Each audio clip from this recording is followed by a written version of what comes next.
If the Mona Lisa was a YouTube video, it would get 45,000 views a day. That's 10 million a year. But why? And better yet, why do things become famous or viral? And what can we learn from the Mona Lisa so we can understand how things go viral and how we may be able to do that for our own content?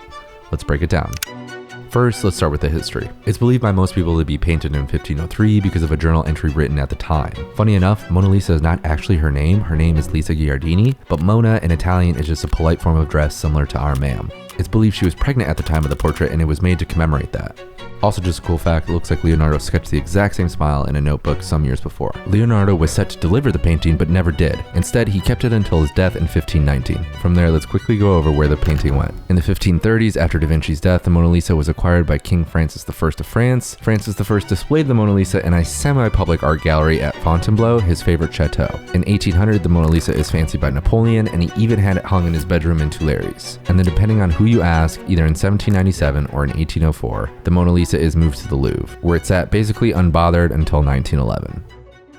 Now let's look at why the Mona Lisa became famous in the 20th century. Vincenzo Perugga, who was an Italian who worked at the Louvre, had helped construct the painting's glass case. On August 21st, 1911, he stole the painting from the museum. He hid in a closet until the museum closed, and he removed the painting. Perugga claimed he had stole the painting to return to Italy, as he believed the Mona Lisa was stolen by Napoleon from Italy during the Napoleonic Wars. Perugga had the painting for a few years before he was eventually caught when he tried to sell the painting to an art dealer in Florence. People in 1911 were now able to read in large numbers, so they needed stories. They mostly got them from newspapers, which were the modern-day e-networks. It was the way that they could keep up with culture and current events. Perugga served a brief prison sentence for his crime and was released. The Mona Lisa was returned to the Louvre Museum after doing a bit of a tour where people could see the famous painting on her way back to the Louvre. Now I want to get into why things get famous. Who decides, and is there anything we can do to control it and recreate it?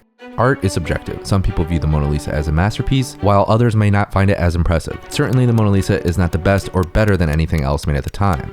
It's good, of course, but why more visitors than any other painting ever created? If we want to talk about things being remarkable, we have to include Seth Godin. He says, and what remarkable means is worth making a remark about. So it's not up to you, it's up to me. So what you have to do is extraordinary, unreasonable things to make it so that 500 people will cross the street to sign up for what you do. The cost is, if you don't want to make average stuff for average people, you have to make unbelievable stuff for a few people who care. To achieve this, you need to identify your target audience and tailor your message to their specific needs and interests. This means understanding their pain points, their desires, and what makes them tick. Once you've honed in on your target audience, you need to create a message that resonates with them. Your message should be simple, memorable, and easy to share. It should be something that people can't help but talk about. You know what I mean? When you hear something and you just have to find a way to bring it up in conversation. The main idea is that if you tell one person that cares, maybe they'll tell a friend. So just think about making something for that one person. When someone asks you about your thing, you get to tell a story. You want them to be dying for someone to ask them about their thing. My best friend went to the Fear of God fashion show. I asked him how the creator Jerry Lorenzo got famous. Trendsetters. I asked him how Virgil Abloh got famous. Trendsetters. And it's not just in fashion, it's anything in life to get an idea to spread. Get it in the hands of people who decide if your things are worth sharing. Why do we see new tech products in tech reviewers' hands before the product is released? Because they're trendsetters. Why did Steve Jobs invite bloggers to his stockholder show?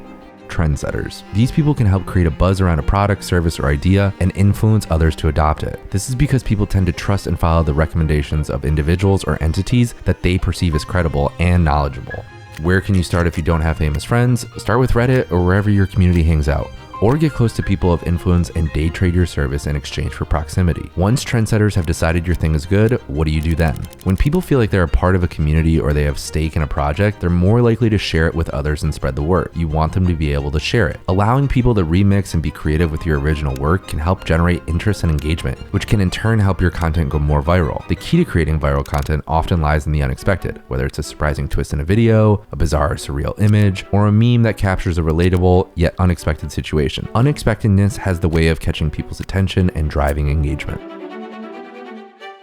So in conclusion, the Mona Lisa's rise to fame can teach us valuable lessons about the elements that contribute to the virality of content. By analyzing the factors that made this masterpiece famous, we can identify 3 key elements to consider when creating our own content. The Mona Lisa benefited from the influence of Leonardo da Vinci and its association with the Louvre Museum. To apply this lesson today, seek out and engage influential individuals or brands who can help spread your content and create buzz around it. The Mona Lisa's fame grew as people shared their experience and excitement of seeing the painting, especially after it was recovered from theft. To encourage Encourage community participation with your content. Create shareable and engaging content that connects with your audience on an emotional level. Promote discussions and interactions around your content on social media platforms. And consider creating opportunities for your audience to engage with your content in unique ways. The Mona Lisa captured people's interest due to her enigmatic smile and the mystery surrounding its creation. To incorporate unexpectedness into your content, add surprising or unconventional elements that will make your content stand out. Experiment with different storytelling techniques, visuals, or ideas that challenge the norms of your niche and provoke curiosity among your audience. Now, while following these steps doesn't guarantee that your content will go viral, using these elements can significantly increase its chances of gaining traction and capturing your audience's interest. By understanding and applying lessons we've learned from the Mona Lisa, we can evaluate our own content and potentially achieve the level of virality that has made this iconic painting a lasting symbol of artistic achievement. Cheers.